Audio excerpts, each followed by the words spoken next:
Congratulations ọmọ Yorùbá a kú oríire. Bí mo ṣe ń bá yín sọ̀rọ̀ yìí, ìròyìn ayọ̀ ó ti wọlé tọ̀ àwa ọmọ Yorùbá dé. Ẹ bá mi share video, ẹ tẹ̀ kọ́kọ́ máa congratulations náà. Kábíyèsí Elédùmarè, ọba àjọkẹ́ ayé, ọba àṣàkẹ́ ọ̀run. Àdúpẹ́ lọ́wọ́ Ọlọ́run Elédùmarè, ọba ayérayé, ọba àwọn ọba.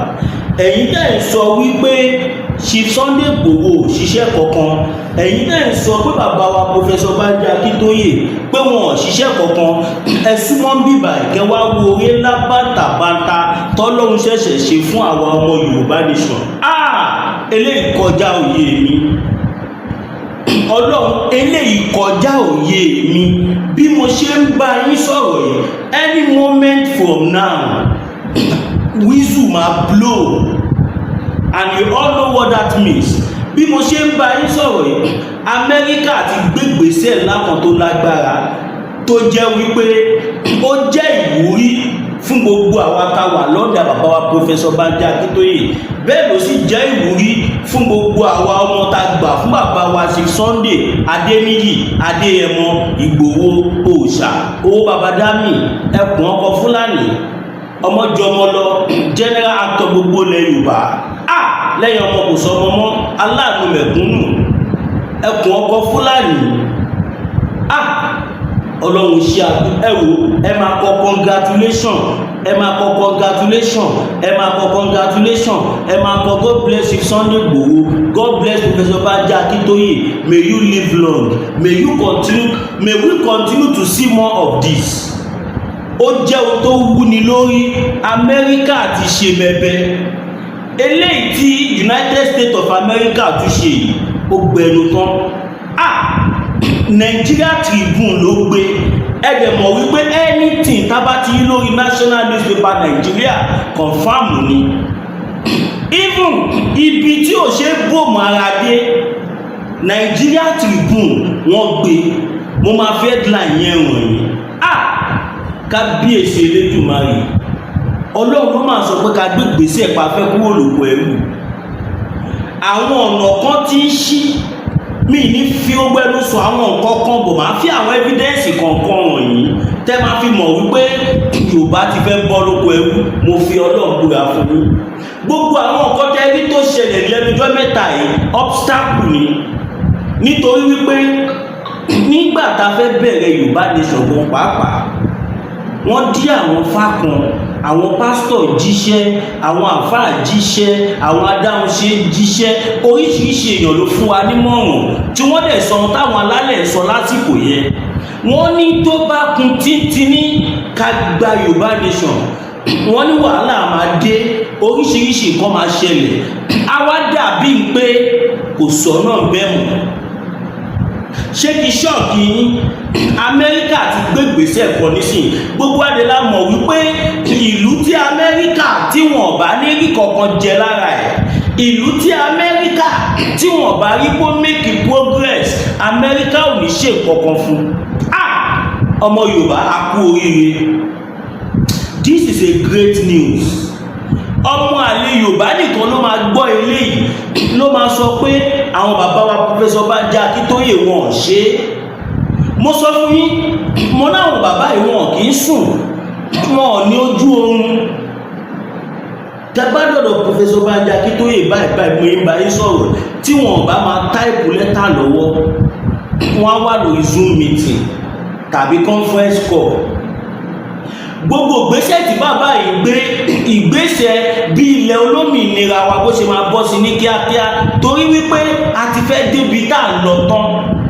Nǹkan tíntínní báyìí ló kù. Ó dàbí kéèyàn fẹ́ wọnú lẹ́kọ̀ọ́ kó ti wà lẹ́nu ọ̀nà. Ṣé mọ̀ pé tẹ́ni ẹ bá gbọ́ra ẹ̀, probability wà kó má ṣílẹ̀kùn fún kó wọlé. Ṣùgbọ́n tẹ́ni ẹ bá wà compose, tó dẹ̀ ní focus, tó mọ ohun tó ń ṣe, automatically wọ́n á ṣílẹ̀kùn fún, á dẹ̀ wọlé. Bí mo ṣe ń bá yín sọ̀rọ̀ yìí, Amẹ́ríkà ti declare, kẹjẹ ń kà síta fún yín kí má fẹnu kà. Mi sọ pé wọ́n declare independent wa, ẹ má ṣì mí gbọ́ o. torí àwọn kan wà wọn ò ní farabalẹ̀ wọ́n kọ̀ máa bẹ̀rẹ̀ sí ní wọ́n á bẹ̀rẹ̀ sí ní sọ nǹkan tí téèyàn ò sọ. ṣẹ̀rí náà wọ́n ní ṣẹ̀rí Nigeria Tribune tẹ́bàrí dáadáa kí n zoom orúkọ newspaper ẹ̀ ṣẹ̀rí Nigerian Tribune wọ́n ní America declared Yoruba race as most respected dagunro of America. ẹ jẹ́ kí wá kà láti ẹ̀yìn wá torí mo ṣe kà yẹn ó probability wà kó máa yẹ gbọ́dọ̀. Why America declared December 7 as Dagunro Day, the most respected tribe Yoruba.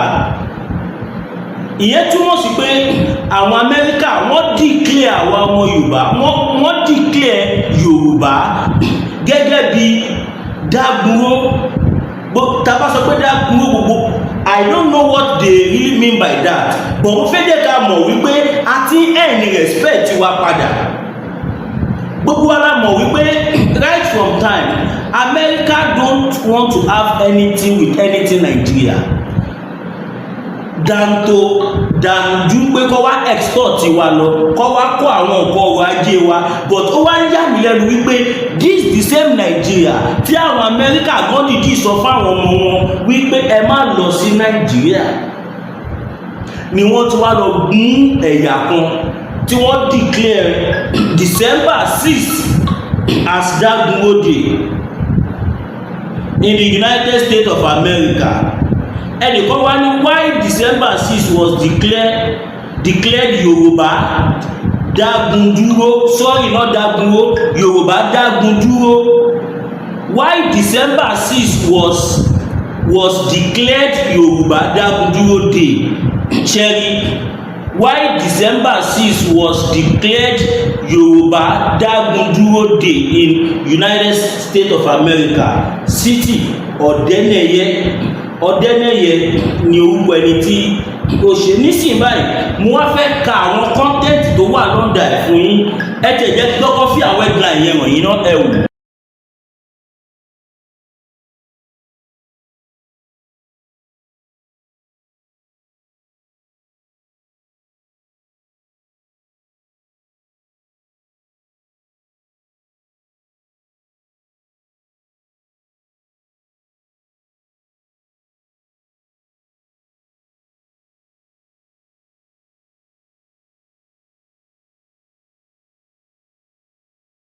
Ṣẹ́yìn náà ti wá rí àwọn nǹkan yẹn bẹ́yẹn kẹ́ lè mọ̀ pé ẹ̀rí máa jẹ́ mi nìṣó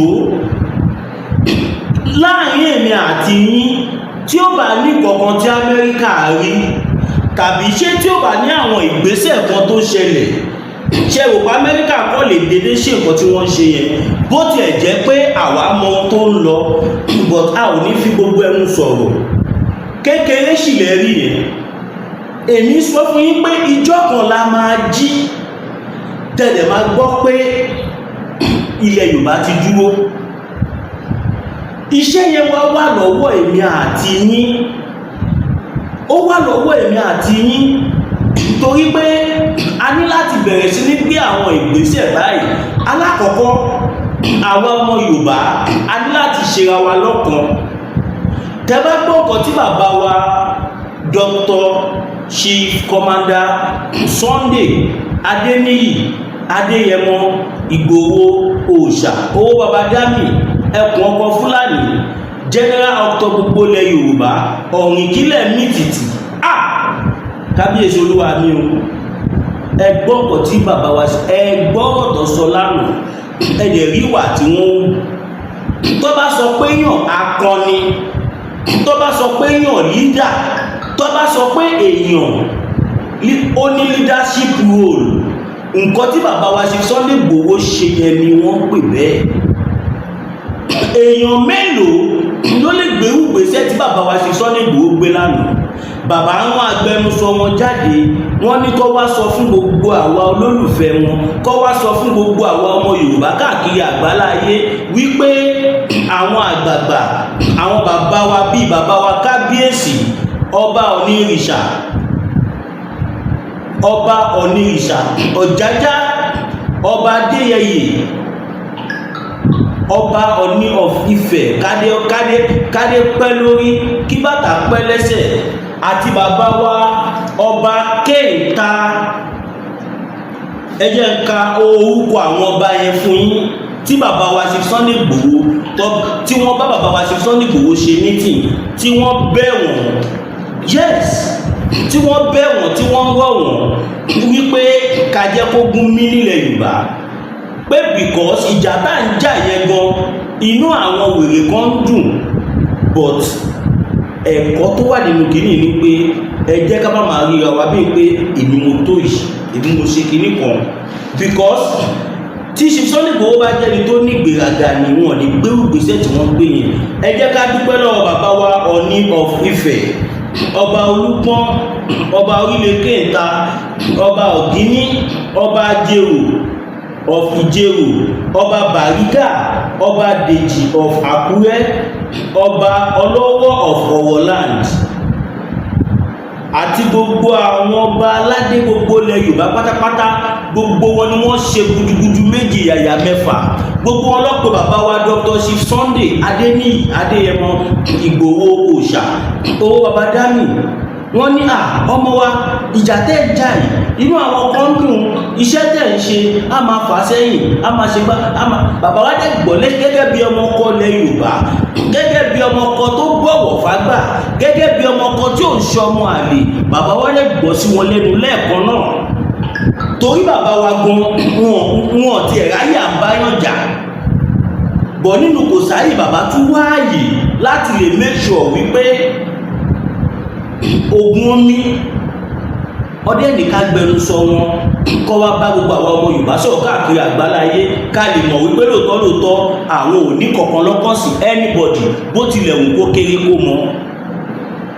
Ìgbà tá gbẹnusọ wọn dẹ̀ máa jáde tí wọ́n máa sọ̀rọ̀, wọ́n sọ àwọn ọ̀rọ̀ tó mú yes, wọ́n sọ àwọn ọ̀rọ̀ tó mú làákàyè dání. Wọ́n ní látọ̀dọ̀ bàbá wa Dr. Chief Sunday Adéyẹmọ Ìgbòho Òòṣà, bàbá sọ pé àwọn appreciate gbogbo àwọn ọmọ Yorùbá, àwọn dúpẹ́ lọ́wọ́ àwọn ọmọ Yorùbá, àwọn dúpẹ́ lọ́wọ́ gbogbo àwọn tá dúró tán.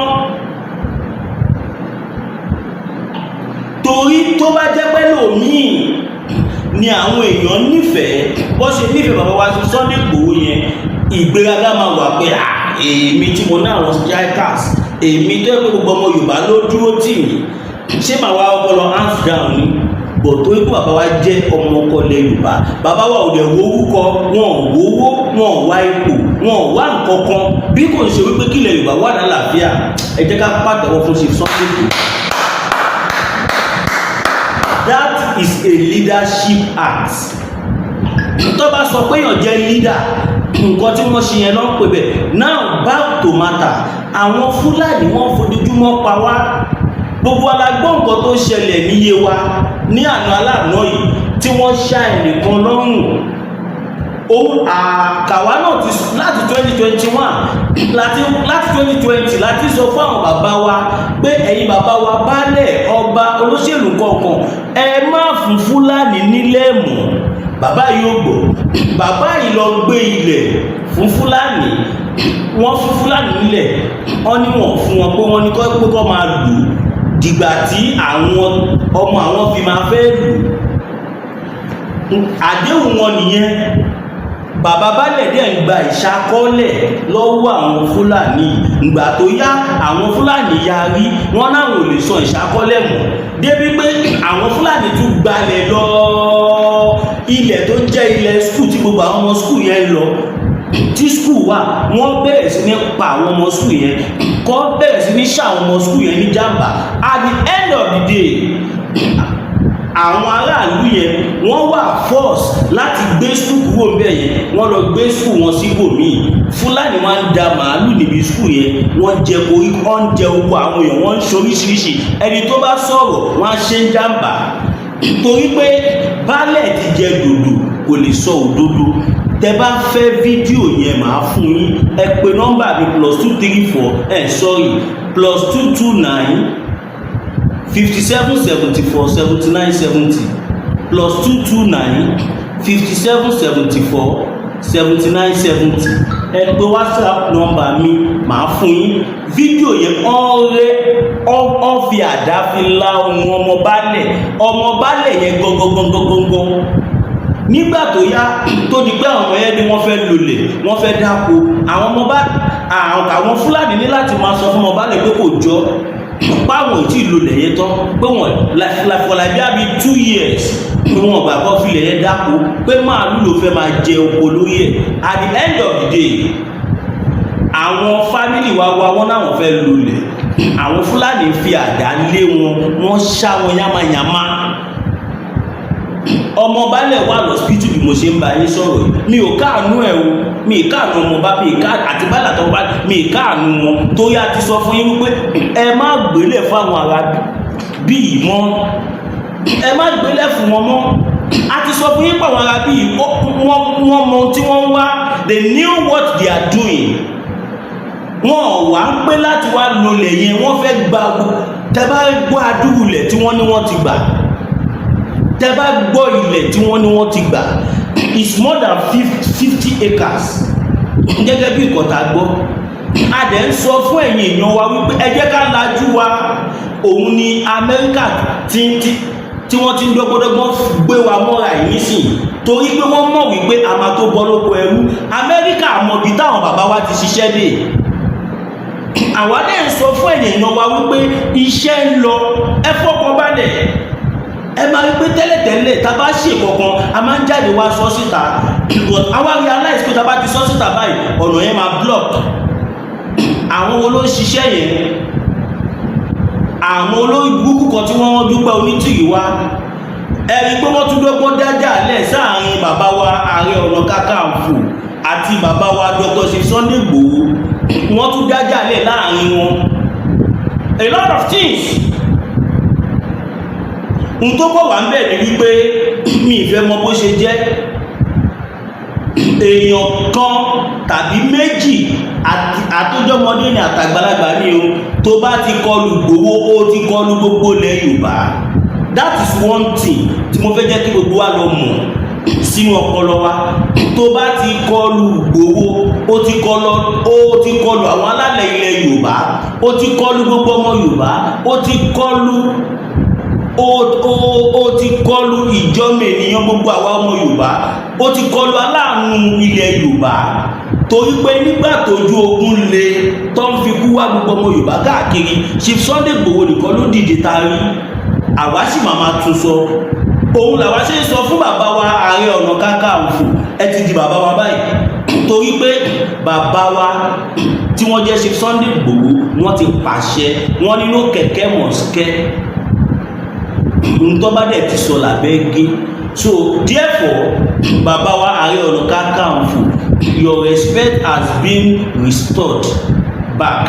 So now ẹ bá wa gbé ìgbésẹ̀, bàbá wa Ààrẹ Ọ̀nà Kakanfò, bàbá wa ẹ bá wa gbé, ẹ lo pòyín, ẹ lo position tẹ wà, ẹ fi jà fúnlẹ̀ Yorùbá. Ẹ má jẹ́ kọ́wọ́ wá dàbí South Sudan àti North Sudan, either North or Guinea. Ní Sudan tí wọ́n gba òmìnira tó jẹ́ pé àwọn alágbára méjì lọ kọjú sí àwọn tó ń para wọn sìn. Èmi mo fẹ́ ṣèjọba wọ́n fẹ́, torí pé wọn ọ̀tọ̀ sójú kan. Now afàsìkò yìí bẹ̀ bàbá wa Ààrẹ Ọ̀nà Kakanfò, the 15th Ààrẹ Ọ̀nà Kakanfò of Yorùbá land. Bàbá, àwa ọmọ yín ni wá, àti sọ tẹ́lẹ̀, a ní tá bá rí àmà tún dọ̀bálẹ̀ àmà kí yín, torí bàbá wa ni yín. Kí ló fà tá fi wọ́n ń bá yín jà? Kò ju wípé bẹ́ ṣe ń wò wá níwọ̀n, bẹ́ ṣe ń wo ilẹ̀ Yorùbá níwọ̀n, bẹ́ ṣe ń ṣe bẹ́ ní pé kan tó ṣẹlẹ̀ nílẹ̀ Yorùbá ò kàn yín. N tó ń dùn wá nìyẹn. Kò sí kankan méjì, kò ṣe pa ní kẹ́ wá sanwó skul ọmọ wa, kò ṣe pa ní kẹ́ wá sanwó ilé wa. Ìfẹ́ táwa ní sílẹ̀ bàbá wa ni ò jẹ́ ká ní pé ẹ ò jẹ oyè tó lágbára nílẹ̀ Yorùbá, a ò ní máa pè yín lọ pè yín bọ̀. àfi Ọlọ́run nínú ẹ̀wù kan tí bàbá wa ṣe Sunday Igboho ní kí àbí ṣé ó ní ìdígbò tẹ̀ fẹ́ play video yẹn because gbogbo ayé náà ló ti rí already ẹ̀ka díẹ̀ ká polówó ọjà ká bá padà dé ká wá bọ́ sábàlá kejì. Bitter tea ẹkùn tí ń wọ̀yá àjà pẹ̀lú àwọn kíndìnrín tó ní stone nínú ìyẹn kidney stone yóò mẹ́ẹ̀tì ẹ̀ tẹ́sí yádànù nínú àgọ́ ara yín òun kan náà ló ṣiṣẹ́ fún liver ìyẹn àìsàn jẹ̀dọ̀jẹ̀dọ̀ a sì tún máa ṣiṣẹ́ fún ààtì ìyẹn ìṣòro àìlèmí sókè sódò dáadáa láàólà bitter tea ló tún ṣiṣẹ́ fún ìfúnpá gíga ìyẹn high blood pressure bákan náà gbogbo ẹ̀yin tẹ́ ẹ bá ní ìṣòro ìsétọ̀ tí a mọ̀ sí prostate cancer gbogbo àwọn àìsàn tá a là kalẹ̀ yìí pátápátá òun ni láàólà Aba bitter tea yóò bá wà yá àjà ìṣòro ara ríro ńkọ́ láàólà bitter tea òun ni kẹ́ ẹ gbẹlura láti wá rí egbòogi láàólà bitter tea rà àbí tẹ́ ẹ bá fẹ́ mọ ibi tí wọ́n tẹ̀dó sí ẹ mẹ́sàgì wọn lórí àwọn WhatsApp numbers yìí +447-4245-27137 àbí àwọn Nigeria numbers yìí 08033194355 tàbí 08026265000 kò bára rí ẹ̀rí inú ẹ̀jẹ̀ ti kàn jẹ̀gbọ̀n lọ́wọ́ láàólà bitter tea gbẹ̀lura kò rí yàtọ̀ bẹ̀.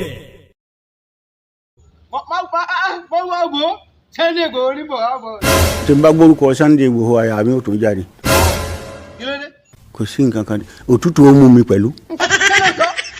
òtútù tí mo ọ wá parọ́ pé òrírò ẹ̀rí kọ́.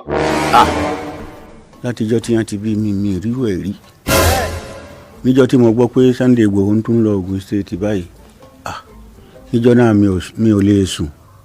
ẹ lọ níṣẹ́ ọlọ́sí ọmú. Once again a kí gbogbo ọmọ Yorùbá kú oríire torí pé ọmọ àlè Yorùbá nìkan ló máa sọ pé ṣé oríire oríire ni o kò máa ń ṣe Yorùbá nìkan ló wà Nàìjíríà oríire ni kí wọ́n declare December 6 as Yorùbá dágúndúró day dágúndúró yẹn náà nítumọ̀ mú padà bọ̀ wá sọ àwọn àṣírí tó rọ̀ mọ́ ẹ̀gbọ́n ní dágúndúró ọ̀rọ̀ yẹn lọ fà wọ́n náwọn máa celebrate every December 6 Hausa wà ní Nàìjíríà, Igbo wà, Tápà wà, Sufi wà, Fúlàní, Ayapa, more than close to 500 to 600 tribes. Ìgèdè wà, oríṣiríṣi ìlú ló wà Nàìjíríà. Ó wá yọ Yorùbá gálá, ó wá declare December 6 nítorí pé wọ́n mọ̀ pé láìpẹ́ láì jìnnà ilẹ̀ Yorùbá máa dá dúró adẹ̀ máa ní international relationship pẹ̀lú wọn.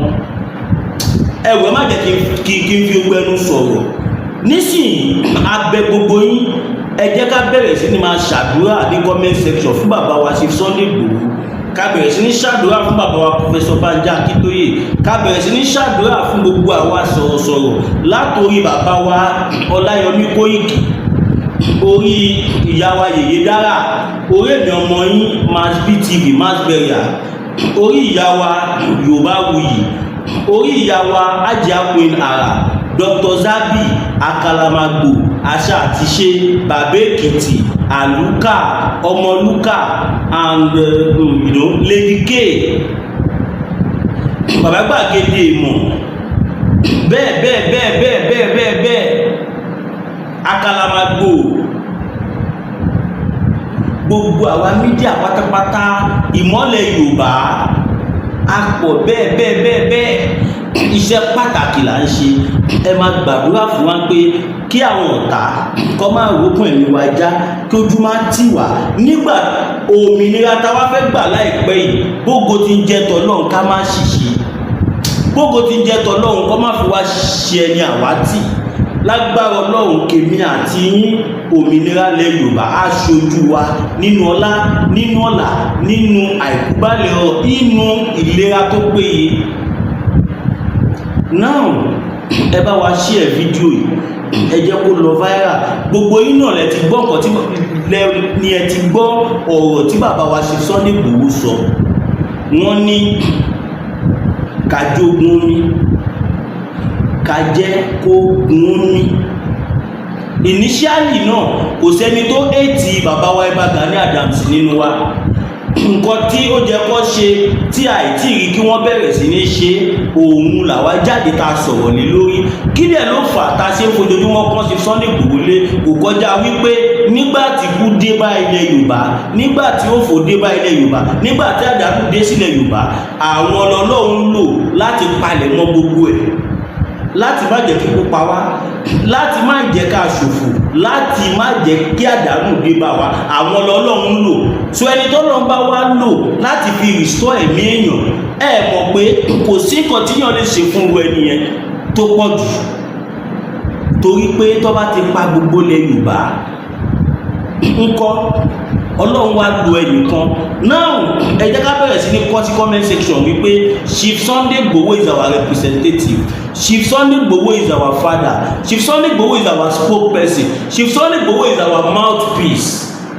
Ẹ jẹ́ ká bẹ̀rẹ̀ sí ní kọ fún ìdí tó pọ̀, fún ìdí tó pọ̀. mi ní àǹfààní àti sọ ọ̀pọ̀lọpọ̀ àwọn ìdí yẹn, but trust me, fún ìdí tó pọ̀. Now mo sọ fún yín pé ní tó bá fẹ́ fídíò ní bí wọ́n ṣe ṣá ọmọ balẹ̀ àti gbogbo àbí ṣíṣẹ́ kí n tiẹ̀ play voice yẹn fún yín ni, kó má dáa pípé máa speaker fẹnu sọ kìnnìkan ṣé kò kìí ṣe orí fún yín wá ṣá kẹjẹ ọ̀gbọ̀n tí má lè play ẹ̀ tó bá máa loud, torí mi ò fẹ́ take risk.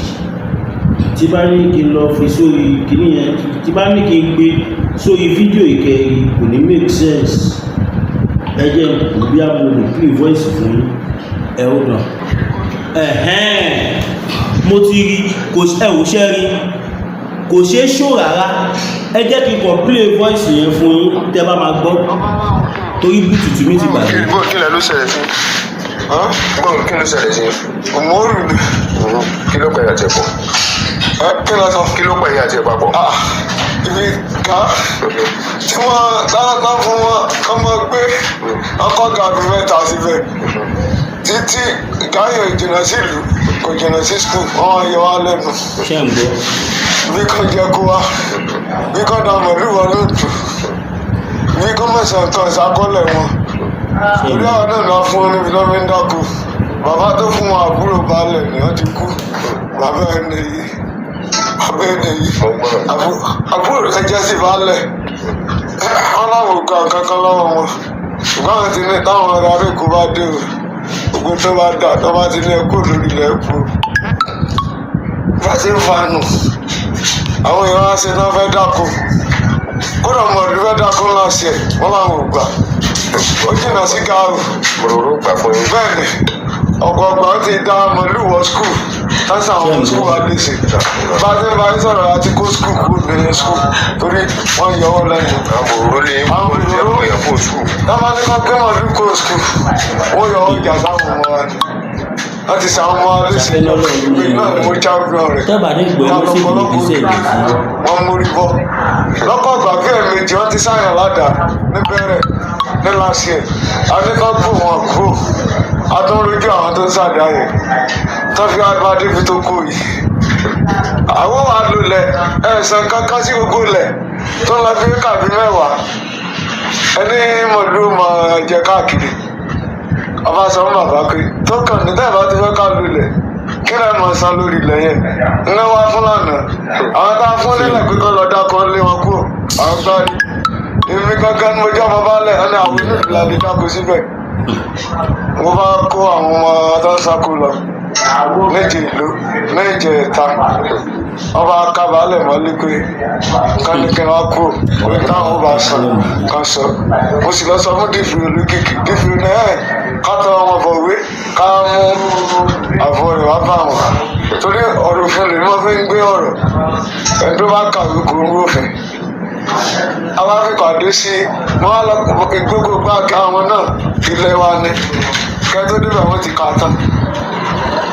Wọ́n wá lọ bẹ́ síbẹ̀ ní àná wọ́n bá ń kàgbà wọ́n wá disturb wọ́n ní ẹ̀ẹ́dì disturb mi bí gbogbo ọ̀rọ̀ tẹ́ bá ṣe wálé èmi àti ìyàwó mi fi ká ìgbà yẹn àkówálé nígbà tó dá lẹ́tà dé ni wọ́n bá ń bẹ̀rẹ̀ ọ̀rọ̀ káràkátà àwọn àti baálẹ̀ pé àwọn nẹ́sàn kan tí baálẹ̀ sọ wọ́n ní bàbá ṣe ti kọ́rọ̀ wọn gba ọ̀rọ̀ àwọn àti wọn àfi káwọn agbófinró wà bẹ̀ wọ́n lè mi lè mọ ọrọ̀jọ́ tí ò ní lẹ́sẹ̀ ńlẹ̀ ní bá wọlé lọ mo ní bàbá aago mẹ́wàá ti lù èmi ọmọ kí mo rú má dáadáa ní o aago mẹ́wàá ti lù ẹ̀yọ́ lé láìpẹ́ ìyá ara bàbá gẹ́sẹ̀ yá mi tẹ́jẹ́ baálẹ̀ bàbá mi ni mẹ́ta wọn lọ́fà ìsákọ́lẹ̀ tó yẹ ká kóńgà wọn wọ́n ṣe rédèrèdè àmọ́ bí wọlé sí torí mi tó yẹ kẹ́yìn champion ká lọ kó sàkọ́lẹ̀ èmi náà mo ń ju bàbá kiri ọ̀kan lọ́mọ yìí mọ̀ sí kódà dé ọsítù ń bí tí ọlọ́run ní ká bàbá yá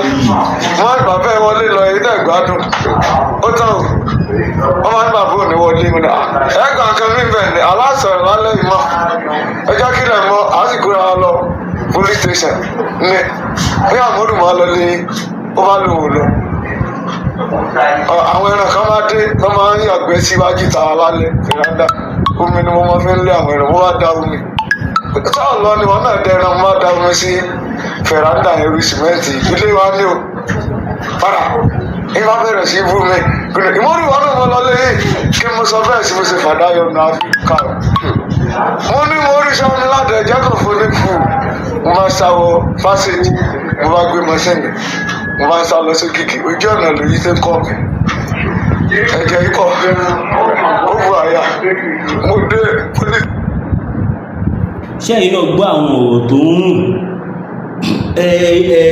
kẹ̀yìn náà wo ọ̀rọ̀ yìí rùn lẹ́nu ọmọ baálẹ̀ tẹ́ bá rí kọ́ndíṣọ́n tọmọ baálẹ̀ yìí wà wọ́n fẹ́ rẹ orí ẹ̀jà bọ́ gbogbogbò yìí lásán ló di orí ẹ̀mú tó bá dàbí rọ́ mo ti pe nọ́mbà tẹ́ máa ti gbọ́ fídíò tẹ́ máa mẹ́sẹ̀jì mi tí màá sẹ́ẹ̀dì ọdún yẹn fún kí làwọn bàbá wa ṣe léèsì kò lè dùn mí gbàtẹ́ pọ̀pọ̀lọpọ̀ wọn gan wọn ò níṣẹ́ kankan tó ń ṣe kí wọ́n tó jẹ oyè yẹn àbí tí tó bá níṣẹ́ wọ́n á gbélé fún Fúlàní kó máa sọ̀sá kọ́lẹ̀ wọ́n á torí o ẹ wò once again my name is Williams Olúwatósìn Ọbọ̀gbìbíyì aka mass bearer for the bad leaders aka mass blower for the good leaders aka alógún màṣẹ́kà òjò àgbéwà kò ní gbé ọ̀dà ẹ má gbàgbé láti bá wa like love tẹ́ bá ti subscribe ẹ subscribe to the channel Imasb TV torí pé Facebook ti gbà bọ̀dẹ̀ orí bíbá ẹ̀ láti orí YouTube channel wa Imasb TV ibẹ̀ láti máa ń ju àwọn fídíò oríṣiríṣi tó nítumọ̀ èyí tó lọ́n bá wá bùkún fún kẹ fún wa ní super sticker kẹ fún wa ní super chat kàbí tẹ́ bá fẹ́ support iṣẹ́ tó dá tá à ń ṣe ẹ support wa sórí bank account wa 02141687040 02141687040 GT Bank San Williams Olúwatósìn fẹ́yìn tẹ́ bá fẹ́ pè wá bí ẹ fẹ́ send receipt tàbí fún ìpolówó ọjà tàbí fún any observation náà àwọn fídíò wa tàbí any tangible information tẹ́fẹ́ fún wa tẹ́fẹ́ jẹ́ ká bá yín gbé síta bóyá Fúlàní pààyàn náà àdúgbò yín ni o tàbí Fúlàní dáyìn láàbò ni o tàbí wọ́n jíyàn kan gbé ládùúgbò yín àbí anything tó ṣàjẹ́ information tó máa wúlò fún ilẹ̀ Yorùbá tí ó lè tako Yorùbá nation ẹ pè wá sórí +299 sorry +229 5774 7970 +229 5774 7970 ẹ má gbàgbé láti tan notification bell ní ẹ subscribe. God bless you. I love you all ma and sir ẹ ṣé àdúpẹ́ ànífẹ̀ẹ́ yín.